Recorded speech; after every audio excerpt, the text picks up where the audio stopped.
All right, welcome into the studios today, Miss Pearl Whitlock. And if you don't know Pearl Whitlock already, you're going to want to pull up a chair and join us for this one, ladies and gentlemen, because Pearl, in my opinion, you are a fine woman. You are the epitome of what an educator should be. You have been an educator for 50 years. That is correct. And that's a pause in the conversation right there, Pearl. 50 years? People don't work 50 years at anything usually. Right. They just, especially one thing, one place. Right. You know, I know you served in a few different capacities over time. But changed it up a little bit. But man, you are a pillar of our community in education. Now, education still is, but especially when you were coming along, it's a very noble profession to choose. Right. Tell me about that. Well, when I first started teaching back in 1970, 71, prior to, like in the 1960s, women basically were limited somewhat in jobs that they could do. They could be housewives, social workers, teachers, but some of the male-dominated jobs, some women had those, secretaries, now they're called administrative assistants. So you have different roles over the years that women have served. And then when I came along, there wasn't a Title IX. Some schools did not even have women or girls athletics at that particular time. There were some smaller schools. I know the school that I graduated from in Macon, eventually they turned into like a central complex and a northeastern complex, southeastern area. So they were like, they turned into complexes where they combined the school. And also I went to an all-girls school. I graduated from an all-girls school, Miller in Macon in 1965. And they did not endorse, they had intramural sports, but not interscholastic sports for the girls in those schools. And but I had a great education from Miller, and then I went on to Tift. And at Tift there was some interscholastic sports there, and but mostly, like I said, it was mostly where I went. It was like intramural. And then when I came to Dublin, and then some of the smaller public schools, they had the interscholastic sports, the basketball. We had not had softball when I came here. It was mostly basketball and cheerleading for the girls. And so, but predominantly the sports were football, basketball, and baseball did not start at Dublin High School until later.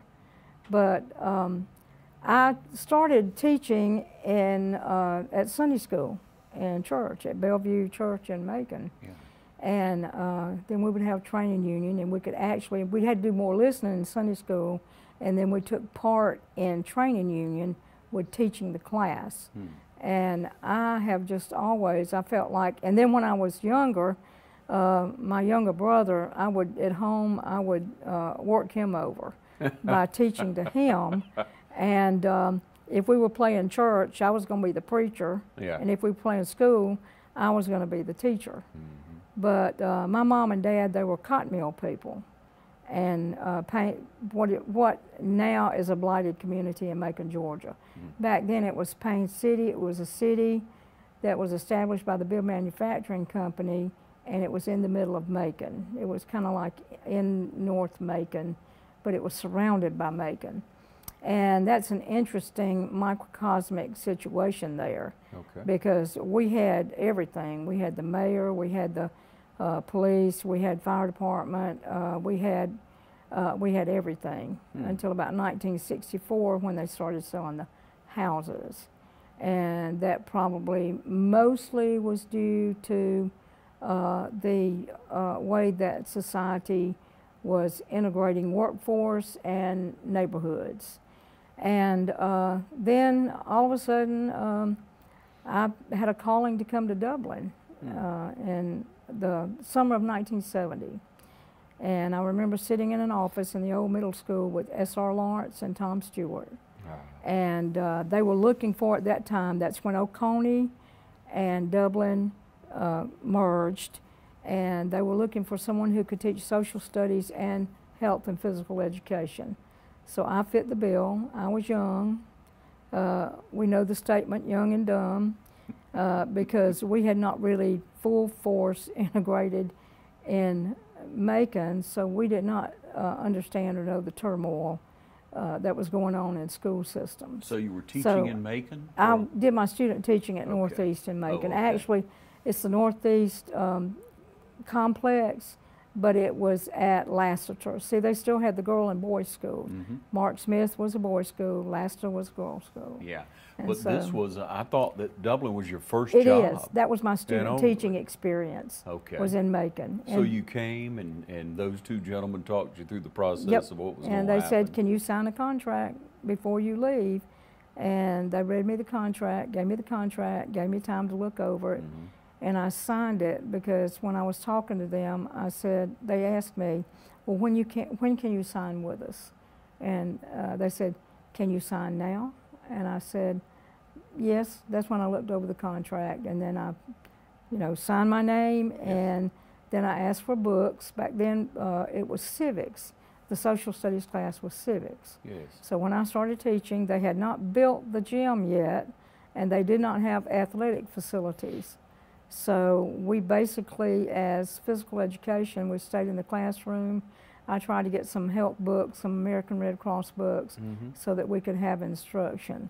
But the social studies, the civics class was the social studies class for the 9th graders back then. Now, Pearl, 10th graders. Pearl, anybody that knows you love people. I do. I enjoy people. That's what my mom and dad taught me, that if you're not serving people and serving a community or serving for a purpose, then I would be very unhappy. And that would be true. Now, I enjoy the money that goes along with it. But in education, you got to have a living. But in education, when I first started, I remember my take-home pay at that time was like $344 a month. And I'm sure older people can probably identify with that, and they had less. And there were some teachers that I started teaching with that worked, and they did not have the money. They had to wait for the money to come, so they worked for a couple of months really without any pay. So, and it was mostly a female profession. Administrators were men. Well, except for, well, actually they were until later in the elementary schools. They started hiring women for those positions. I've never worked under a female administrator, directly, like a principal. But I've worked under some strong assistant principals who were female, but not many. Pearl, Dublin has always had excellent professional educators.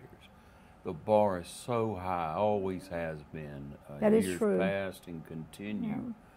Even, there were so many that have retired, like you have.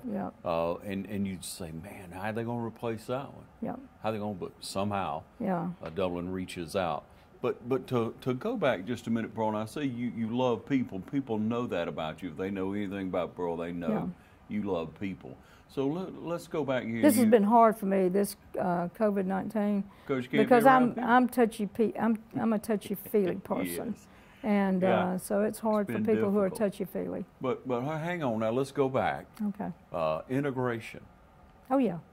I mean, you were there the first combined class. You were there at a time where two worlds collided almost.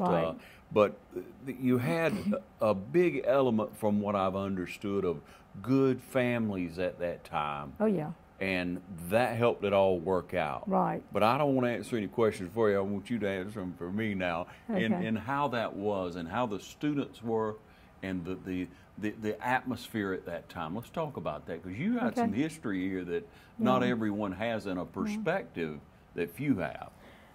When I think they had probably pretty much ironed things out, because they knew before I got here that Oconee and Dublin High School were going to merge. So I think that they pretty much worked that out.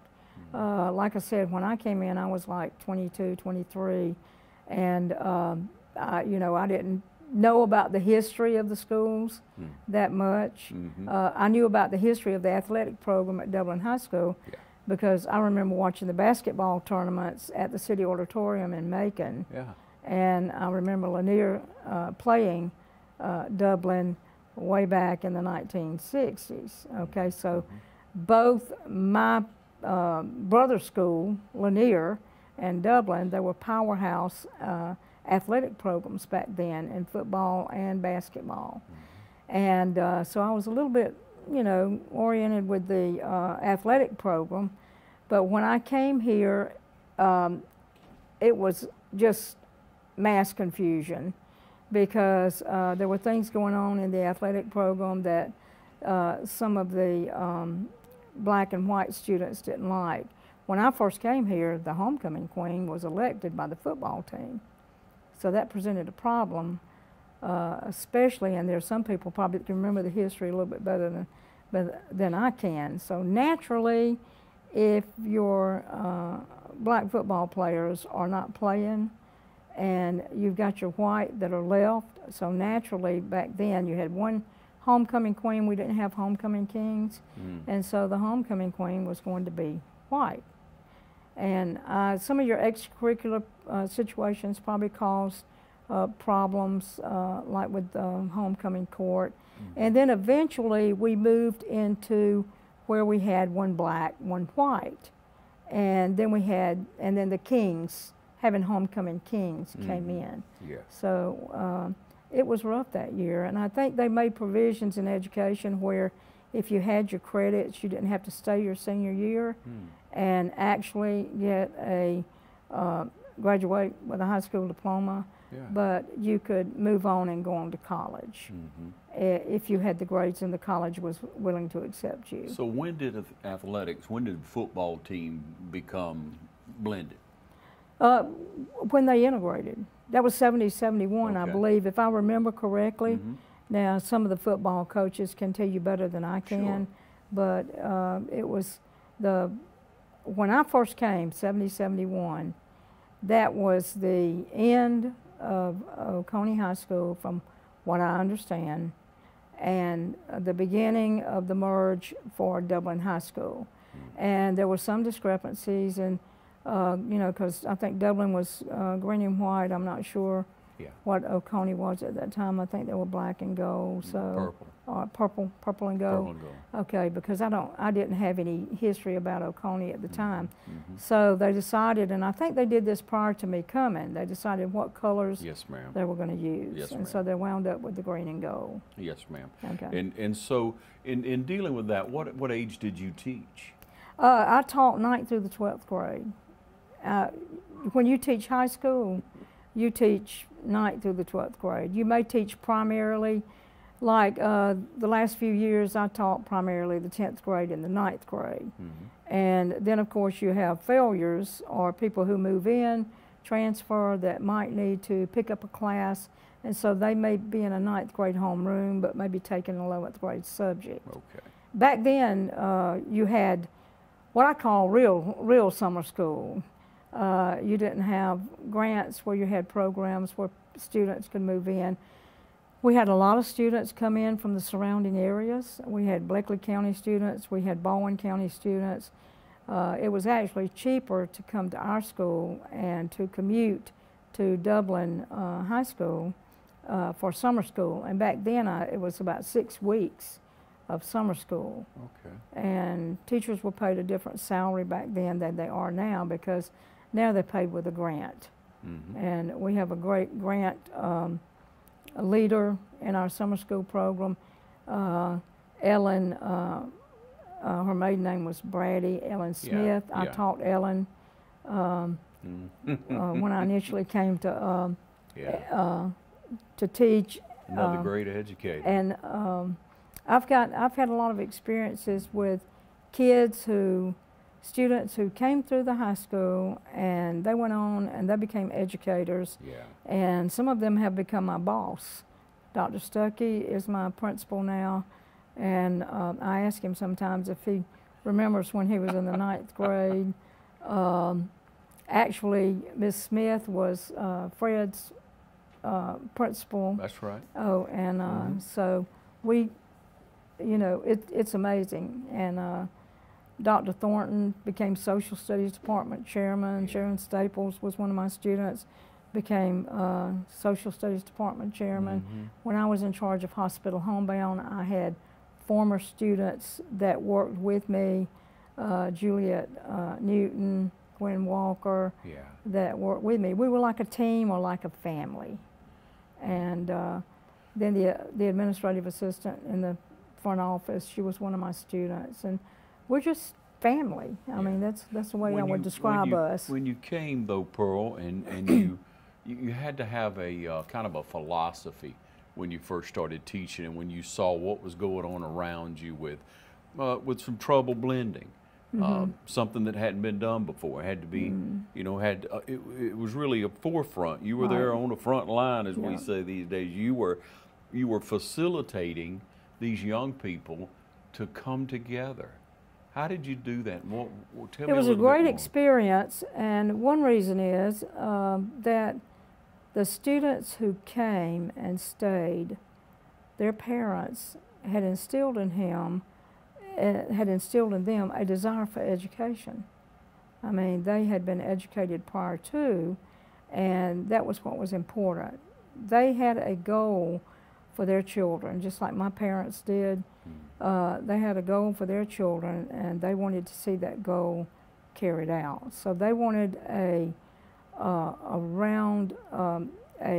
well-rounded education where they would fit basically into the world and become part of a community.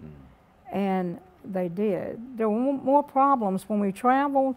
It seems like there were more problems in surrounding areas than there were at Dublin High School, because we kind of worked ourselves through it. It took me about 3 years to actually get acclimated to what was going on in Dublin after I left Macon. The same thing was going on in Macon, probably more intensely than it was in Dublin.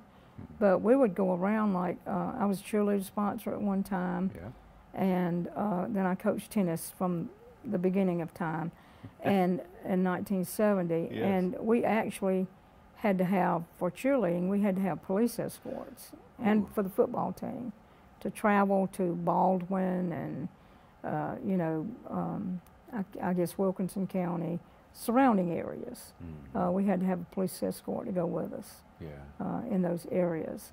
I remember some students talking about, because the cheerleaders were never on the bus with the team. I think now sometimes they do ride the bus with the team, but I don't know about that. But we were like in cars, and we would actually see, when the boys would board the bus, we would actually see people in their community where we went rocking the bus or things of that nature. So, you know. Yeah. But what do you think? What's the greatest lesson you learned from that experience? The greatest lesson I learned probably is to kind of ride things out, not really pay attention so much to the subject matter that you're teaching, but pay attention to the people that you're teaching and become involved with them and their families. Dublin is a community where we're small enough that you will be invited into the home. Today, parents play a big part in helping to educate their children. But one thing that I learned is that you've got to look beyond what is happening and actually love the person. And that's what I was brought up with. And George Phillips, one of my tennis team players' son, and Herschel Phillips' late husband, he has no idea how he influenced me by one statement that he made.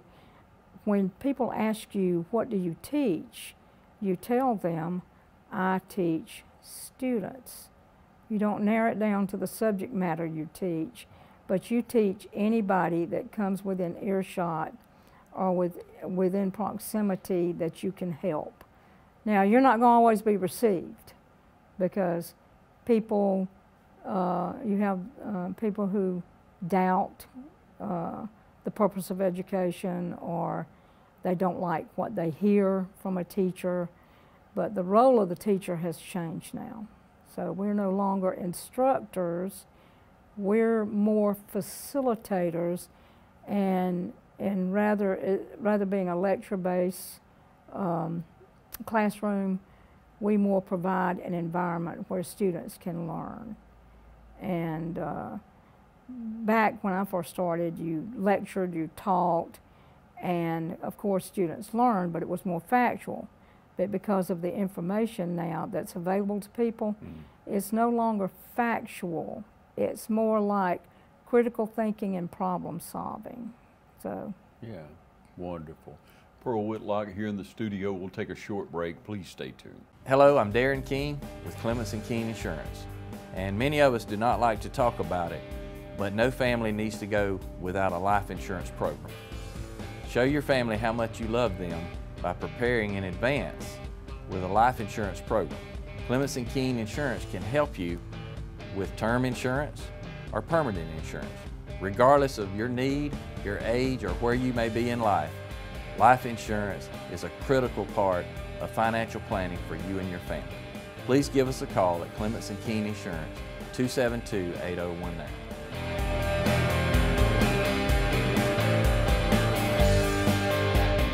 Summer's here and we're at Roach Farm and Garden. Time to treat your feet. We have a full line of Georgia boots and a new shipment of Twisted X boots and shoes. And while you're getting your boots, grab a pair or two of Carhartt pants. Make your honey happy, our greenhouse stays full with new shipments of plants every day. From your yard, small garden, or 1,000-acre farm, Roach Farm and Garden carries all your seeds, fertilizer, pest, and weed control supplies. Special projects around the house or farm, Roach Farm and Garden has all your bolts, screws, nails, welding, and electrical and plumbing supplies.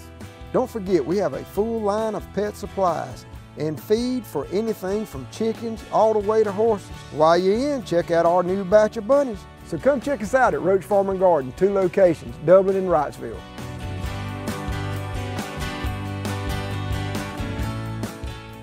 And so, Pearl, you talk about tennis from 1970 to 99. Was it 17 region championships and a state championship?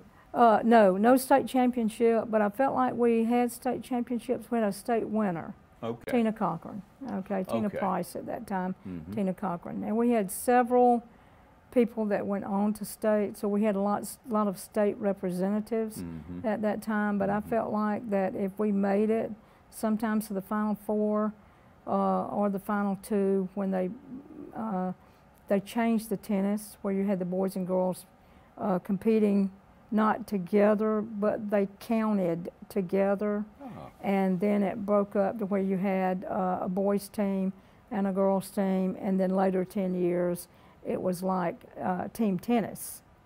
So there was a transition in the tennis program up through 1999 that I experienced. And I felt like that if we were, and I think parents did, and I think the kids did, when we were in the Final Four, Final Eight, we were the only public school that was there, because we competed against private schools, because private schools were competing basically there were some, as long as you paid your GHSA dues, you could participate in the competition with other people that were members of the GHSA. But I felt like we were state winners, because there would be Dublin and then Marist, Yeah. Westminster, Yeah. St. Pius. I mean, there would be 3 other teams that would be like private schools. And when we would, later when we went to visit them, and then I heard earlier when we would go to play region, a lot of those kids had tennis courts in the backyard. They had one, I remember one of the kids when we were going to Americas, they could not play that year because they were in France playing at the junior tournaments over in France. So I felt quite good about it. I don't know if they understood how, you know, and they had private instructors. Sure. And we grew out of our recreation department when Roy Hammond was here and other people were here. But we had a lot of people that really helped, and so we came from our recreation department. Yeah. And I hope people understand how amazing that is, the scenario that you're speaking And they got of. college scholarships. Tina was the first female to go to the University of Georgia. Wow. On an, well, she really didn't need the athletic scholarship because she played basketball, she played tennis, but she also was academically sound. And I believe at Dublin that time she graduated valedictorian, and then when she went to college, she was also top graduate in her class, I believe. She was quite an athlete then. It's still very active. Yeah. And you've stayed very active. Now, you played tennis. Everybody will remember you playing tennis for years and years. Yeah. I guess after, you know, 2005 or somewhere in there, you kind of put the racket down a little bit? I did. I played in local tournaments, Yeah. and I would play with in mixed doubles a lot. Yeah. And but it's hard to play and coach. A lot of people think because you coach tennis, you're also out there playing. But we had so many people that were interested in tennis that they were on the courts rather than me being on the courts playing with them. Yeah. But I did play a good bit. Now, I Pearl, do have a few wall plaques, Yeah. but I quit playing, and I wish I had not. And then later, as I aged, my knees got wobbly.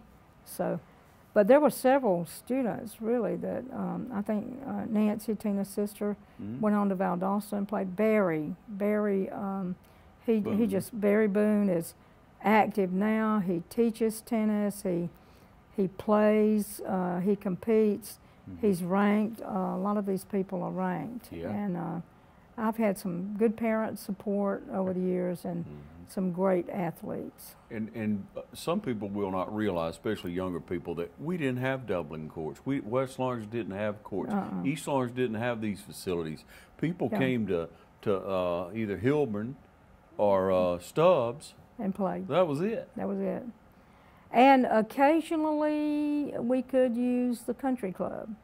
So we had some people who were members of the country club and some kids whose parents were members, and occasionally we could send students there. But you're right, we didn't get courts until about 10 years after we were established at Dublin High School. Yeah. And then we got some really great facilities. And then they moved them over close to the street when they built the new school. So Yeah. yeah. You've seen a lot of growth. Pearl, you've had an opportunity to be a part of a team that many people don't have the privilege of. Right, a lot of changes, a lot of tremendous people in Dublin and Lawrence County. Okay, now some of my students actually, and when I see them out, I say that's got to be my grandchild because they started, you know, with West Lawrence started growing, and some of my former students had their students enrolled at West Lawrence and East Lawrence. So that hurt a little bit, but it's okay because they came back and they told me it is so hard to wear that blue and white, but I wear it for my child. Sure. You know, so, but it's just, to me, it's one big community. It's just one big community. Yeah. It has grown to be, and a lot of that divisiveness it is. has kind of gotten away, even though some people get caught up in it still. They do. And I'm hoping we're all growing out of that, I'll tell you. But, you know, just to share with you, Pearl, because I love you, when I came back from college and, you know, went to work with 92.7 and had the opportunity to call color for Dublin, I fell in love with Dublin football, with the fans, and with the attitude of support, the excitement of the game there in the bowl. I don't know how many years I did that, several. had the pleasure of, and then growing on, and then coming into television, and then calling East, West, Trinity. Yeah. I've really, Yeah. I love all of our teams. Yeah. I support the young Yeah. people. May the best team win is what I say. Yeah, If you play this, may the that's best right, team win. that's right. I want to see a good game. Yeah. I'm that way with most any sports. I mean, Yeah. if you get to certain things, you know, Yeah. like Georgia football, I don't care who's the better team. I Yeah. want to win.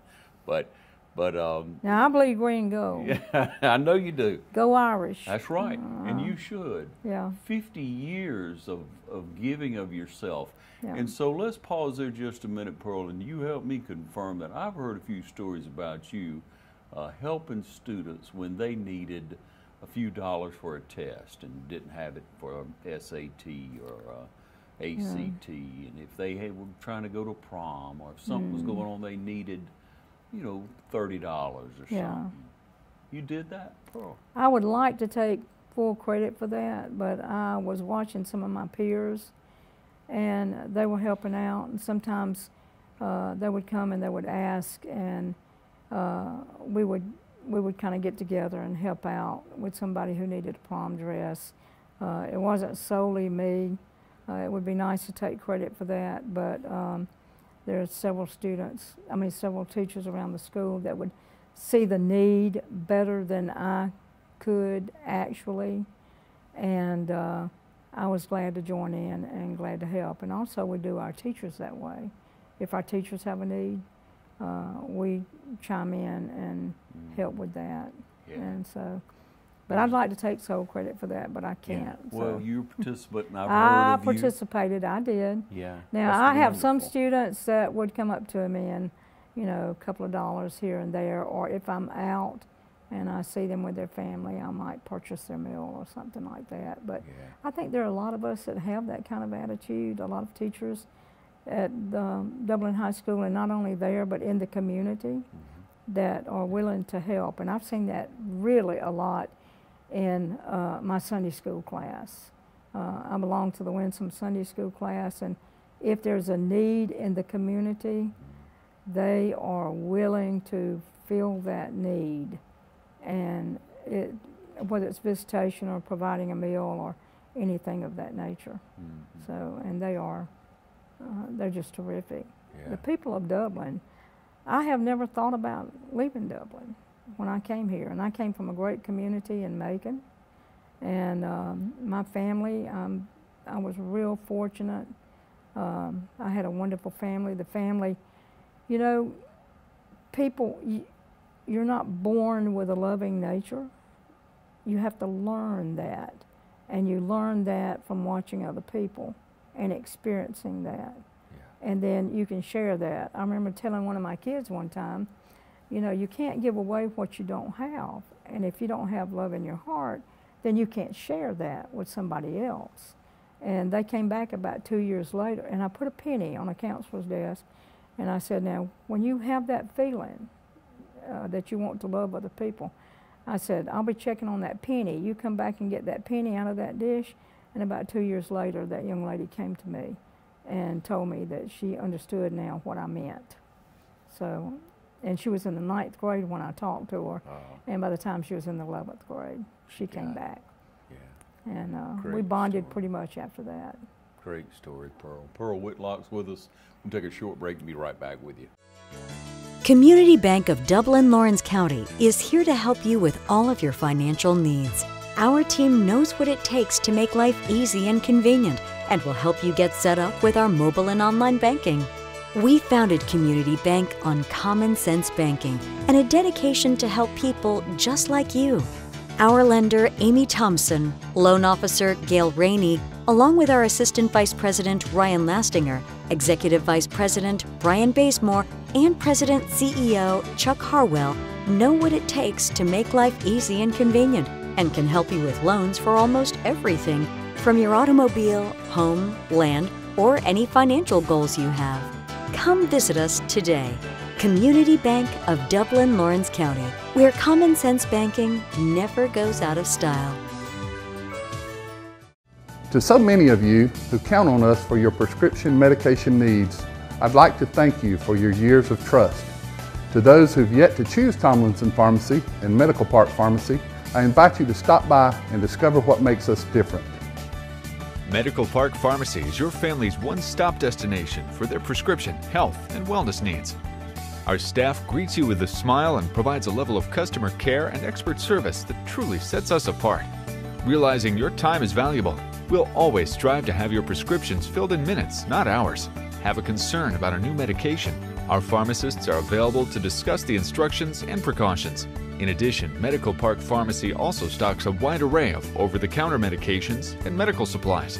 With the drive-through window, free delivery within city limits, and refills through our phone IVR website or mobile phone app, staying healthy has never been so convenient. At Medical Park Pharmacy, local owners Wendell and Wendy Smith provide hands-on service to ensure your satisfaction. We care about earning your business and strive to make you a regular customer. Come experience a difference. Visit Medical Park Pharmacy today. So, Pearl, we think about all the activities that go on with school. It's not just the classroom, but all those extracurricular things. I can remember years ago you would either work the gate or you would, you had something to do with a lot of sporting events. You would either give of your time, I'm not sure if it was mandated for you to do it, but you were there. You were supportive, and you always had a smile. You always had a positive word, encouraging word, and you seem to have always been, I'll just say, lighthearted. I probably pretty much take that after my dad, because he was like that. And I worked the gates for 42 years. As a matter of fact, one of the Carr family members, he played football. His mother said, well, we're just going to have to name these gates when you retire, the Pearly Gates. And I said, but Dr. Nesbitt, when Dr. Nesbitt was here, he put me in charge as a game manager. And so I was responsible for hiring the gate workers, and he would give me a certain amount of money, and then I would pay them, the gate workers. And then after about 42 years, I stopped doing that. So I thought that was enough. Yeah. Okay. You took it a long time. Well, you had a different administration to come in. Okay. And anytime you have a different administration to come in, you have changes. And you have a lot of changes. And sometimes teachers don't like those changes, but they're your boss. And it's kind of like if you're in the classroom sometimes, you actually, like you would be in the trenches in wartime, you actually would know what would work and would not work because you're there in the classroom. Yeah. And then what they're looking at is the changes for what would, because they're not going to make people happy, but what would be the best for a school or a system, and that's what they're looking for. Yeah. So you've got to be able to flow with whatever's going on, and you've got to be able to change with administrative personnel, and I've had a bunch. And I've had a bunch of like we started out with, I think it was QBB when I first came, and then it went to QCC, then it went to something else. It was QBE, QCC, and now we're at Georgia Standards of Excellence. Yeah. So you have a lot of acronyms that come along with your experiences if you stay there long enough, because of the administration changing in the Atlanta area and what they want. Yeah.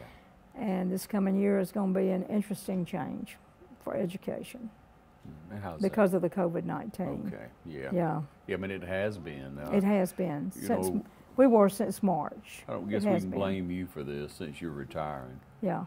I mean, you but now I love teaching online. Well, yeah. And I tell you, one of the major changes that we've had has been with technology. I think technology over the years, if you don't keep up, I think it stumps everybody. That's right. Because by the time you get to learn, by the time you learn one thing, here comes something else. Yeah. And so you've got to keep up with the technology. And older teachers like myself, we don't do that very well, but I have tried. Yeah, yeah. Were you teaching online just until I the taught end of online, this year? yeah. When we stopped in March, I started teaching with the Google Classroom. Yeah. And I was in the process of doing the Zooming, and then we started doing our meetings by Zoom or Google Classroom. And I think that's what most people are doing now. They're doing, and then there are other programs out there by which you can do that also. And then churches started having the churches online, church sermons and things like that online. So I think as a whole we've changed, and we're going to need more change. So, and if you're not willing to change, you know, you've witnessed a life of it. Pearl, 50 years of education, 50 years starting with integration.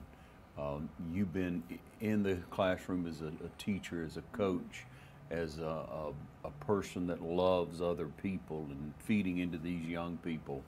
You know, and here we are in a kind of in a volatile time. You know, we have issues where people are mistreated, and there are extreme sides to both, and there has to be, as been said before, unity and justice.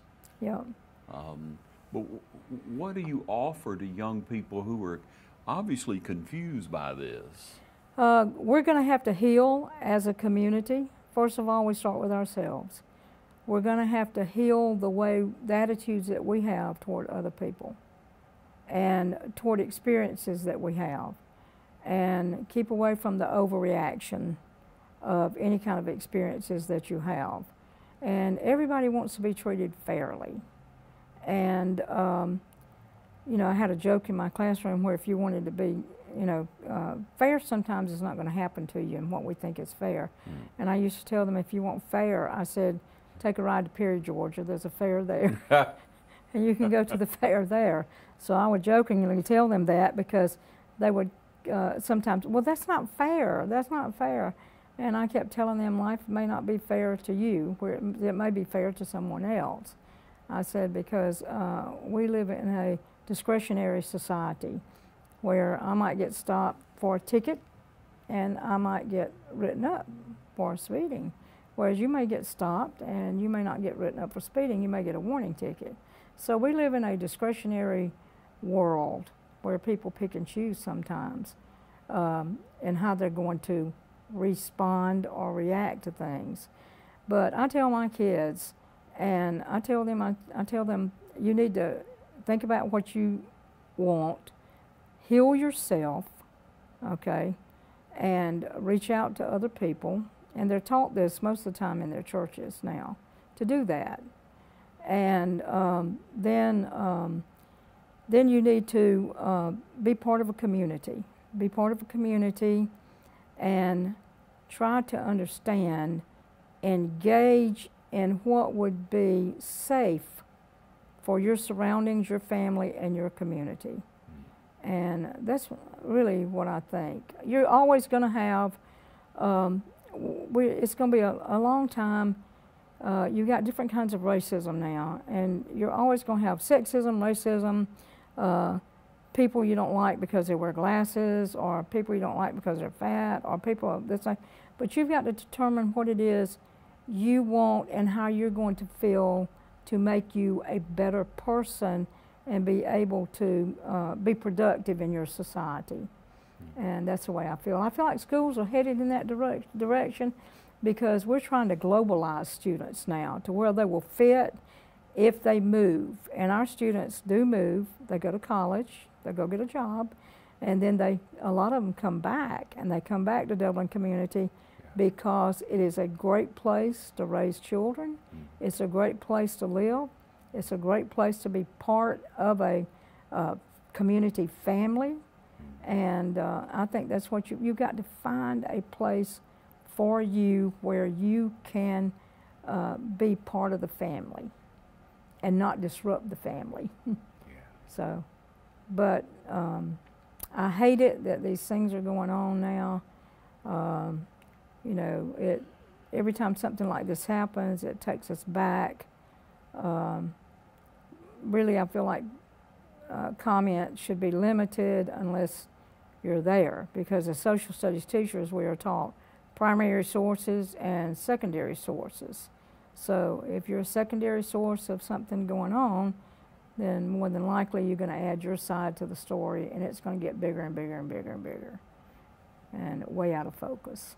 So I believe if you're there, I believe if you're there and you see what's going on, and then that's a different situation, but you're still going to put your side of the story and add your prejudicial moments to that story.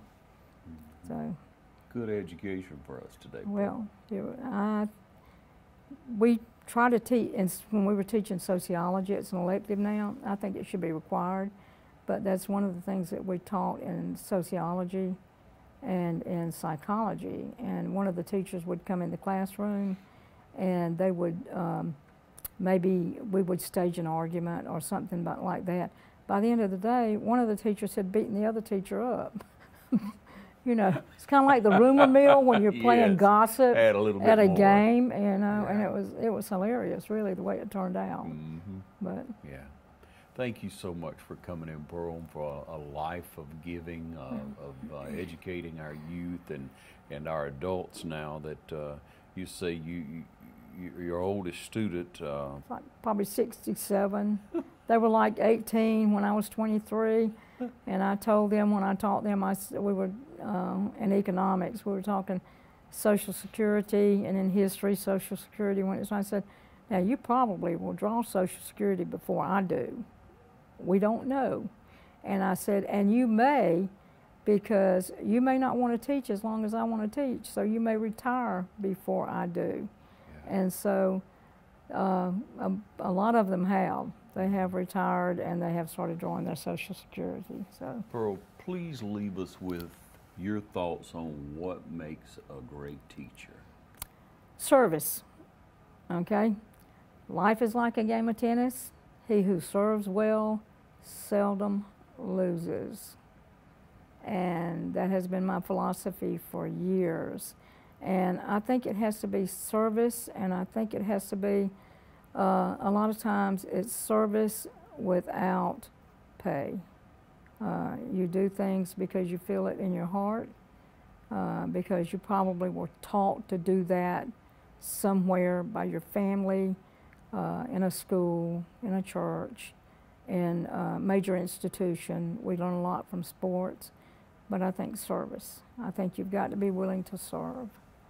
And you've got to, if you're going to become a teacher, you got to realize that teaching is not a 40-hour work week, that it is like being on call. You're on call, and because we wear a lot of hats today.